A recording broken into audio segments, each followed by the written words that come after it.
इस बीच आपको बताएं कि ये अलग अलग जानकारियों के बीच ईरान भी धमकी ले रहा है। ईरान को लेकर अमेरिकी ऑफिसर्स ने बड़ा दावा कर दिया है। ईरान ने यूएस सैन्य बेस पर हमले की तैयारी कर दी है, ये कहना है अमेरिकी ऑफिसर्स का। ईरान ने मिसाइलों और हथियारों को तैयार कर लिया है। अमेरिका भी ईरान को जवाब देने के लिए तैयार है। पेंटागन ने 3 दर्जन ईंधन भरने वाले विमान भेजे हैं, जिनका इस्तेमाल यूएस जेट्स को ईंधन देने में होगा। और मिडिल ईस्ट में बताया जा रहा है अमेरिका के कुल 60 सैन्य बेसेस हैं, इसमें 15 बड़े सैन्य बेस, 45 जगह सामान्य तैनाती है। मिडिल ईस्ट में यूएस के 40,000 से ज्यादा सैनिक हैं। ईरान के समर्थक हूती भी हमला कर सकते हैं, ये भी जानकारी मिल रही है।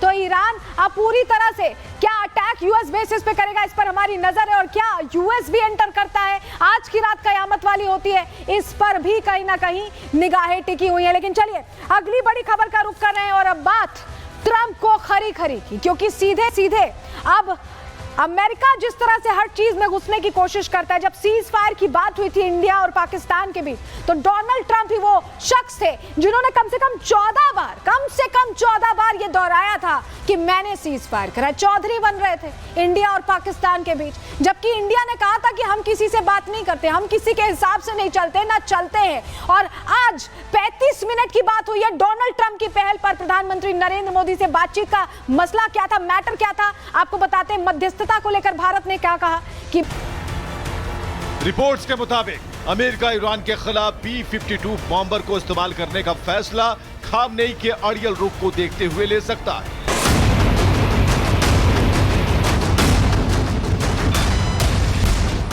इजराइल का इंतकाम, अमेरिका मचाएगा कोहरा। जंग में अमेरिका की एंट्री, ईरान के लिए खतरे की घंटी। ईरान इजराइल जंग में अब अमेरिका की एंट्री होने वाली है। ट्रंप पहले ही कह चुके हैं कि ईरान परमाणु हथियार नहीं बना सकता, लेकिन अब ईरान के रवैये ने इस जंग को और भी आक्रामक कर दिया है, जिसके बाद अमेरिका तैयारी में है, जो अब ईरान पर भारी पड़ने वाली है। दरअसल दावा है कि ईरान का फोर्डो यूरेनियम संवर्धन संयंत्र एक पहाड़ के नीचे गहराई में दबा हुआ है, जो इजराइल के ज्यादातर हथियारों की पहुंच के बाहर है। लेकिन अब ईरान के परमाणु हथियारों को नष्ट करने की कसम खाकर अमेरिका इसके लिए भी प्लान तैयार कर चुका है।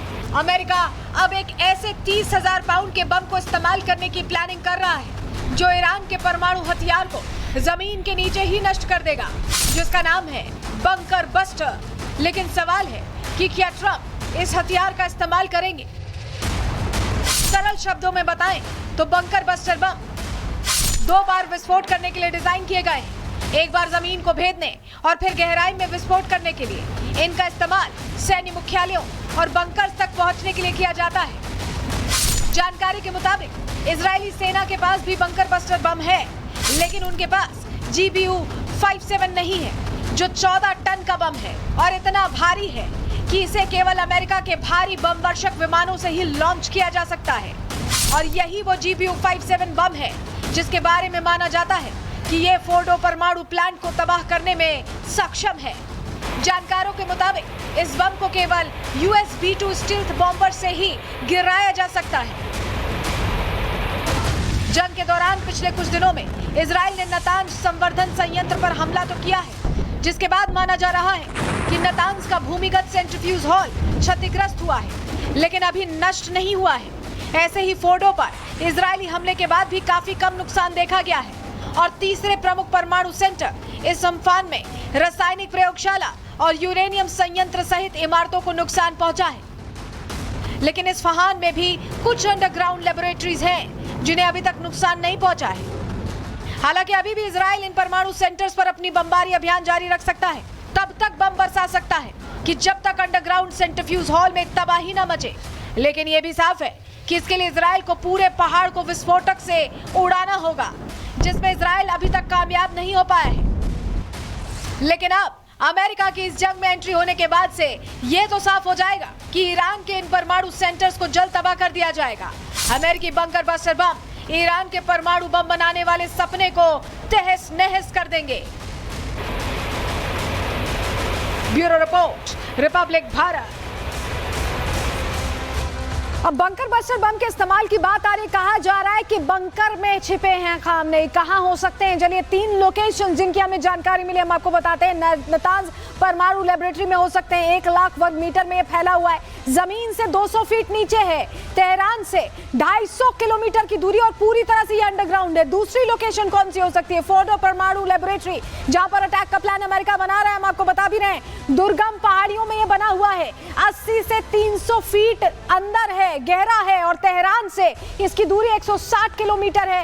रूस का S-300 यहां पर तैनात किया गया है। लाविजान के बंकर में होने की सबसे ज्यादा संभावना व्यक्त की जा रही है। तेहरान से 343 किलोमीटर दूर है और आपको बताएं कि 15 जून के बाद से ये परिवार के साथ रहते रहे हैं वहां पर। 15 जून के बाद ही शिफ्ट हुए थे, ये जानकारी मिली है। और 2024 हमले में भी इसी जगह पर लाविजान बंकर में ये छिपे हुए थे। तो ऐसे में हो सकता है कि इस जगह पर ये छिपे हो। ये अलग अलग जानकारियां मिल रही हैं। इस बीच आपको जरा बताते हैं कि कैसे ईरान में व्हाट्सएप अब पूरी तरह से बैन कर दिया गया, क्योंकि इनकी टॉप लीडरशिप लगातार साफ हो रही है, लगातार उन पर अटैक हो रहा है और इनको डर है कि क्या इंटेल सोशल मीडिया इस वेबसाइट से या ये कहें कि व्हाट्सएप से इस तरह के सोशल चैनल से मिल रही है। जरा डिटेल आपको देते हैं, हड़कंप क्यों मचा है, बैन करने की बात क्यों है। दरअसल इजराइल से जंग के बीच ईरान ने बड़ा फैसला ले लिया है और बड़ा फैसला लेते हुए लोगों से व्हाट्सएप और टेलीग्राम बंद करने को कह दिया। इन ऐप्स पर लोकेशन ट्रैक करने का आरोप ईरान की तरफ से लगाया गया है।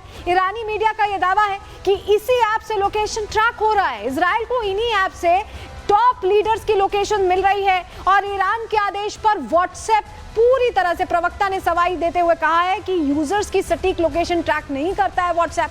ऐप पर भेजे जाने message end to end encrypted होते हैं। ये व्हाट्सएप की तरफ से तो कह दिया गया है, लेकिन ईरान कह रहा है कि हम अपने देश में व्हाट्सएप का इस्तेमाल नहीं होने देंगे, टेलीग्राम का इस्तेमाल नहीं होने देंगे, इससे जान को खतरा हो सकता है टॉप लीडर्स को। ये ईरान की तरफ से सीधे सीधे कहा जा रहा है और इसको लेकर जानकारी मिल रही है कि अब पूरी तरह से बैन कर दिया गया है, ये जानकारी मिल रही। तो आप समझिए कि ये एक रणनीति पर चलते हुए ये सीधे कह दिया गया है कि अब इन ऐप्स का इस्तेमाल नहीं किया जाएगा, पूरी तरह से ऐप्स का इस्तेमाल बंद रहने वाला है। इस बीच बड़ी खबर आ रही है, उसका रुख करें। राष्ट्रपति ट्रंप की धमकी पर ईरान ने पलटवार किया है। ईरान को थोपी हुई शांति मंजूर नहीं है, खामनेई ये कह रहे हैं। ईरान किसी की धमकी नहीं सहेगा। खामनेई ये सीधे सीधे कह रहे हैं कि किसी की धमकी हम नहीं सहेंगे। इस वक्त ये बड़ी खबर आपको बता रहे हैं, ये बड़ी जानकारी आपको दे रहे हैं। ये कह दिया गया है कि किसी की धमकी नहीं सहेंगे और ट्रंप को ईरान की ताकत का अंदाजा दरअसल नहीं है। तो ट्रंप ने जो कुछ कहा है, यूएस ने जिस तरह से आंखें तरेनी है, डराने की कोशिश की है, उस पर खामनेई कह रहे हैं कि हम बिल्कुल भी किसी की थोपी हुई शांति नहीं सहेंगे और किसी की धमकी नहीं सहेंगे। इस बीच आपको बताएं कि ये अलग अलग जानकारियों के बीच ईरान भी धमकी ले रहा है। ईरान को लेकर अमेरिकी ऑफिसर्स ने बड़ा दावा कर दिया है। ईरान ने यूएस सैन्य बेस पर हमले की तैयारी कर दी है, ये कहना है अमेरिकी ऑफिसर्स का। ईरान ने मिसाइलों और हथियारों को तैयार कर लिया है। अमेरिका भी ईरान को जवाब देने के लिए तैयार है। पेंटागन ने 3 दर्जन ईंधन भरने वाले विमान भेजे हैं, जिनका इस्तेमाल यूएस जेट्स को ईंधन देने में होगा। और मिडिल ईस्ट में बताया जा रहा है अमेरिका के कुल 60 सैन्य बेसेस हैं, इसमें 15 बड़े सैन्य बेस, 45 जगह सामान्य तैनाती है। मिडिल ईस्ट में यूएस के 40,000 से ज्यादा सैनिक हैं। ईरान के समर्थक हूती भी हमला कर सकते हैं, ये भी जानकारी मिल रही है। तो ईरान अब पूरी तरह से क्या अटैक यूएस बेसिस पे करेगा, इस पर हमारी नजर है। और क्या यूएस भी एंटर करता है, आज की रात कयामत वाली होती है, इस पर भी कहीं ना कहीं निगाहें टिकी हुई है। लेकिन चलिए अगली बड़ी खबर का रुख कर रहे हैं और अब बात ट्रंप को खरी खरी की, क्योंकि सीधे सीधे अब अमेरिका जिस तरह से हर चीज में घुसने की कोशिश करता है। जब सीज फायर की बात हुई थी इंडिया और पाकिस्तान के बीच, तो डोनाल्ड ट्रंप ही वो शख्स थे जिन्होंने कम से कम 14 बार ये दोहराया था कि मैंने सीज फायर करा। चौधरी बन रहे थे इंडिया और पाकिस्तान के बीच, जबकि इंडिया ने कहा था कि हम किसी से बात नहीं करते, हम किसी के हिसाब से नहीं चलते, ना चलते हैं। और आज 35 मिनट की बात हुई है डोनाल्ड ट्रंप की पहल पर प्रधानमंत्री नरेंद्र मोदी से बातचीत का मसला क्या था, मैटर क्या था, आपको बताते हैं। मध्यस्थता को लेकर भारत ने क्या कहा कि